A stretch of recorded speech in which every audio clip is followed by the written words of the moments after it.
Pakistan rangers Sindh की जानिब से अवाम उन्नास की सहूलत और सिक्योरिटी सूरत हाल को जदीद और मुअस्सर बनाने के लिए इंफॉर्मेशन टेक्नोलॉजी की मदद से नया सिस्टम मुतारिफ किया जा रहा है, जिसका मकसद अवाम में सिक्योरिटी के एहसास को बेहतर बनाना और किसी भी हंगामी सूरत हाल में रेंजर्स की बरवक्त कार्रवाई के जरिए जराइम की रोकथाम है।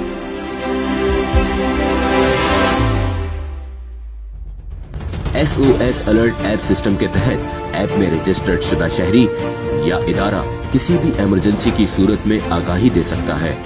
सिर्फ एक बटन दबाने से सारिफ का पैगाम पाकिस्तान रेंजर्स सिंध के कायम करदा कंट्रोल रूम्स और तमाम सेक्टर विंग्स कमांड को पहुंच जाता है, जिसकी मदद से इत्तला देने वाले शख्स की मुकम्मल तस्दीक, शनाख्ती कार्ड नंबर, राब्ता नंबर, तस्वीर, घर और गाड़ी और वो जगह जहां से इत्तला दी जा रही है कंट्रोल रूम्स में स्क्रीन पर नुमाया हो जाएगी और अलार्म के जरिए इत्तला मिल जाएगी। पाकिस्तान रेंजर्स सिंध की जानिब से इलाके में मौजूद गश्त करने वाली करीबी मोबाइल को बजरिया ऐप इमरजेंसी कॉल मौसूल होने वाली जगह पर आगाह किया जाएगा ताकि बर वक्त कार्रवाई अमल में लाई जा सके।